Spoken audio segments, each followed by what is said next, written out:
Welcome back to the Creator Age podcast. We talk a lot about the opportunities in the creator economy, but um, today I want to get into something specific, and that is how to really reach next level success financially. We're doing a deep dive today for those of you who dream big, specifically about becoming a millionaire, maybe even in your 20s. And we'll break down strategies that you just don't hear about in traditional personal finance advice. Yeah, I think you're right. A lot of the old advice about 401ks and real estate doesn't really apply as much to a lot of creators. We need to kind of flip the script a little bit, especially today. In the digital age, ideas are really the new currency. Yeah. And the tools to build and distribute a product or a service, they're just more accessible now than ever. I mean, you see teenagers launching apps and, people building these crazy successful online businesses based on things they're just passionate about. Yeah, and instead of trading time for money like in a traditional job, the creator path is more about building your own system. So you're not just one part of the machine, but you become like the architect of the whole thing. Yeah. Exactly. It's about scalability. There's no real physical limitation on your income like there would be in a traditional business. Right. But I think there's this misconception that it's all about working hard. I was reading something the other day about a writer who spent an entire year working on a book, and it totally flopped. Meanwhile, someone flipping burgers is making more money per hour. So it kind of makes you question this idea that if you work hard, you'll be successful financially. Absolutely. That whole labor theory of value, it needs an update for the creator economy. What matters more today is the perceived value you offer and how well you solve a problem for your audience. You could spend way less time creating something like a viral online course and make a lot more money than someone working 80 hours a week at a normal job. That's so interesting. It means that creators can actually decide their own worth. But this brings up another misconception that we hear a lot, which is this idea of passive income. Oh yeah, the dream. Make money while you sleep. It's not really that simple. Sustainable passive income usually comes after you've already built up some cash flow. For example, a while back I was putting money into Bitcoin, investing. But at the same time, I was building and launching my own product. Guess which one gave me more financial freedom to do the things I wanted? I'm going to guess it wasn't the Bitcoin. You got it. You need to build a business that consistently solves problems and brings in money. Then you can use that success to build passive income streams that build long-term wealth. So passive income isn't the first goal. It's about creating a system that brings in cash, which then fuels the passive income later on. Now, you've talked before about cybernetics and mathematics in business, and I think these are two ideas that most people don't learn about in business school. Yeah, for sure. Not your typical business advice, but they can be super powerful if you use them the right way. Cybernetics is basically self-regulation based on feedback. Think of like a thermostat. It's always checking the temperature and adjusting to keep it where you want it. If you apply this to your content as a creator, you can see what's working and what's not. Maybe one type of video isn't doing well, so you use that data to switch to a new type of content or topic. So it's like always being willing to adapt and refine what you're doing based on what your audience tells you. I like that. But what about the math part? This is where things get fun. Let's say you want to make $1 million. Math can help you break down that huge goal into daily and monthly steps. Figure out how many products you need to sell, or how many clients to bring on, even how much traffic you need to your website. And you use these numbers to track your progress. So it's not just about setting a big goal, but about breaking it down into steps you can actually take. Exactly. And this is why the digital age is so awesome for creators. Because unlike traditional businesses, you have access to a global audience. You can build a following and reach those income goals from anywhere. I love that. It feels like with the right mindset and the right strategy, anyone can achieve some pretty amazing things as a creator. So let's get specific. What are the basic parts of a successful creator business? Two things you have to master: product and distribution. You have to have something to sell to generate independent income. This is where a lot of creators get tripped up. They make great content, but they don't figure out how to package that into something they can actually sell. I totally get that. I was talking to a creator a while back, and they had a ton of great ideas, but they were so lost when it came to turning those ideas into an actual product. They didn't know where to start. That's why it's so important to imitate, then innovate. Don't try to reinvent the wheel. Look at successful products in your niche. See what they're doing. Learn how they're structured. You know you're not copying, you're learning. For example, if you're building an online course, you'll notice that a lot of them use video lessons and downloadable worksheets and community forums. You can use all that to make your own course and add your own expertise and style on top of that. So basically take inspiration from what's already working Hmm. and then add your own unique spin to it. Exactly. And you can apply that to any type of product, like freelance writing. You might start by finding clients on platforms where the rates are already set. But then as you get more experience, you can raise your prices and build a portfolio of successful projects. Right, so the product is the foundation, the thing you're offering to the world, Right. but you need to get it in front of the right people, which is where distribution comes in. Exactly. Distribution is all about reaching more people with your product. How do you become a master distributor? I like to break distribution down into three main types: built, borrowed, and bought. Okay, let's start with built distribution. This one is your superpower. Imagine you have an email list of 10,000 people who love what you do. That's built distribution. You own that connection. You're not at the mercy of algorithms or platform changes. You can share your message, your content, your products directly to those people. It's about building a sustainable business that you control. So it's about having a loyal audience that you can connect with, no matter what changes happen in the digital world. But building an audience like that takes time. Are there ways to speed up the process? There are. And that's where borrowed distribution comes in. Oh, what's that? Borrowed distribution is using other people's audiences to reach more people. You could guest blog on a popular website, or collaborate with a creator who has a similar audience, or get featured on a podcast or newsletter with more followers than you. So it's like borrowing someone else's platform to share your message. Right. The key is to be strategic about who you partner with. Find creators who fit your brand and whose audience aligns with yours. It's not just about reaching a lot of people, but about reaching the right people. This makes me think about how important it is to network and build genuine relationships with other creators. It's not just about competing with each other, but about collaborating and supporting each other. But sometimes you just need an extra boost, especially when you're first starting out. And that's where bot distribution comes in. Yep.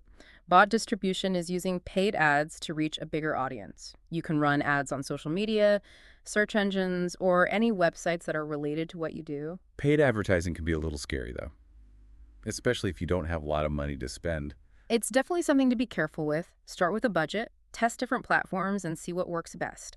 And always track your results to make sure you're getting a good return on your investment. So it's about being strategic and testing things out. For sure. This has been really helpful. Distribution is obviously a huge part of building a successful creator business. No doubt. It's how you connect your product with the people who need it. And by using all three types of distribution, you can really expand your reach and impact. Now, I want to go back to something you said earlier about imitating then innovating. How can creators actually apply that to their businesses? I'm glad you brought that up. Let's say you're a fitness coach and you want to make an online course. Don't start from scratch. Look at other successful fitness courses. What are they doing? What problems are they solving? What features do they have? You might notice a lot of them use video lessons and worksheets and community forums. You can use that as a starting point for your own course, and then add your own personality and expertise on top of that. Got it. Take inspiration from what's working, but make it your own. That's it. And it works for distribution too. Let's say you're a musician releasing a new album. See how other musicians are using TikTok to promote their music? Are they collaborating with influencers, running ads? Then you can adapt those strategies for your own music. So it's about learning from others and then finding your own unique way to apply those lessons. Exactly. You can learn from anyone, not just the big names. Sometimes the most innovative ideas come from creators who are still experimenting. That's encouraging. It really feels like the creator economy rewards people who are willing to learn and adapt. But we've covered a lot in this first part of our deep dive. Before we move on, I want to leave our listeners with something to think about. What's that? Don't wait for permission or a perfect roadmap. You have the power to create your own path. Start building. Start experimenting. Share your unique value with the world. You might be surprised by what you can achieve. I'd love that. If you found this first part of our deep dive interesting, be sure to subscribe for more. We'll continue to explore the strategies and mindsets that can help you thrive in the creator economy. Yeah, taking action is so important, but it can be kind of overwhelming at first. There are just so many different things you could do. So where do you even start? It all goes back to having a strong foundation. Right. It's not just about making content. You have to be strategic. Figure out your niche, your audience, and what unique value you bring. Right. It's like building a house. You wouldn't start building walls without a blueprint. You got to know who you're building for, what their needs are, and how you can use your skills to meet those needs. Yeah. Understand your audience, what they want, what problems they have, where they spend their time online. It's about finding those specific things you can help them with. Exactly. Do your research. The more you know about your audience, the better you can create content that connects with them, products they actually want, and a brand that feels authentic. Okay, so let's say you've done your research Mm. and you know what value you can offer. What's next? Start creating. Don't get caught up in trying to make everything perfect. The more you create, the better you get, and the faster you figure out what your audience really responds to. I like that. Done is better than perfect. It's easy to get stuck trying to make things perfect, but you really do learn the most by just putting stuff out there. Definitely. Those early creations are just stepping stones. They help you find your voice, use feedback to improve, even criticism. Speaking of feedback, Mhm. how can creators get feedback without being afraid of criticism? Feedback is how you grow. Don't be afraid to ask your audience what they think. Use polls, surveys, have conversations with your followers. The more you know about what they want, the better you can serve them. Exactly. Build a community. It's a two-way street. You're not just putting content out there, Yeah. you're listening to your audience and responding to them. So as you build your audience Hmm. and you learn more about what they like, you can start thinking about creating products that solve their problems. That's where the real magic happens, turning your passion into business. Hmm. But a lot of creators get stuck here. I know it can be intimidating, especially if you're used to just creating content. Right. Remember that principle we talked about before? Imitate, then innovate.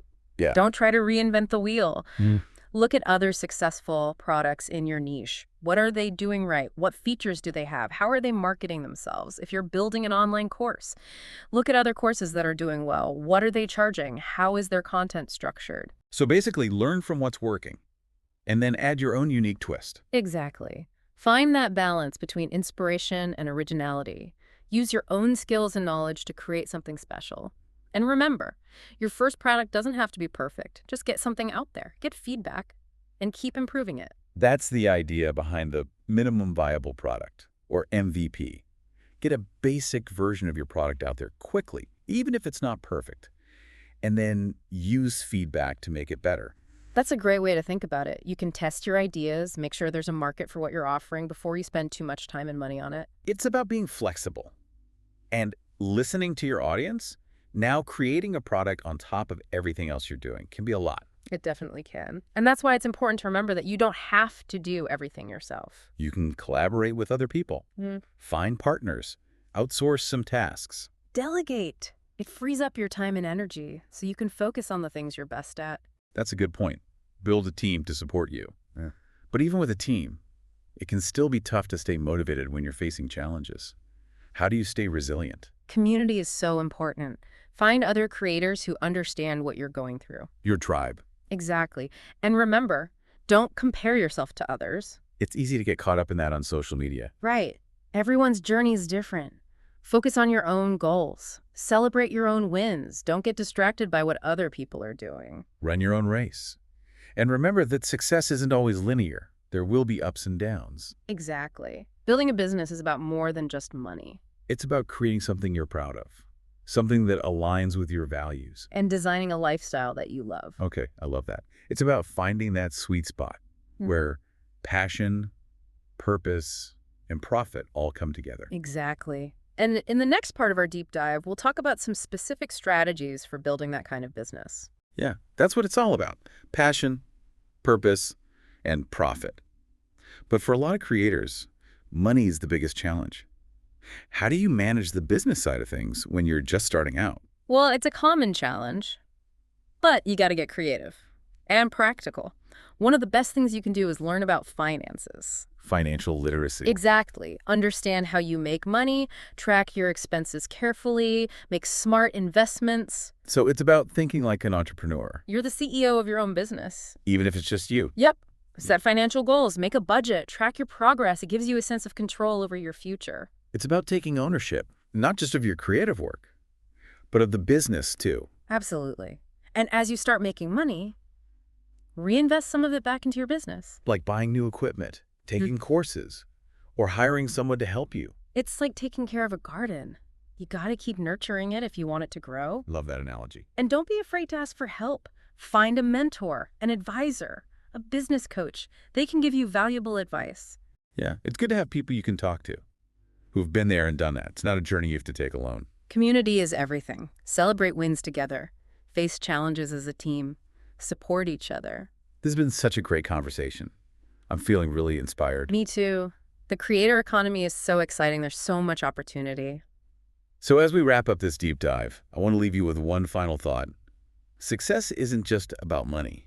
It's about so much more than that. It's about building a life that feels meaningful, a life that you're proud of. And a life that you actually enjoy. Don't be afraid to define success on your own terms and build a business that supports the life you want to live. I love that. Well, this has been an amazing exploration of the creator journey. We talked about everything from building a foundation, to managing your money, to creating a business that aligns with your values. If you enjoyed this deep dive, be sure to subscribe for more insightful conversations and advice. Until next time, keep creating, keep innovating, and keep pushing the boundaries of what's possible.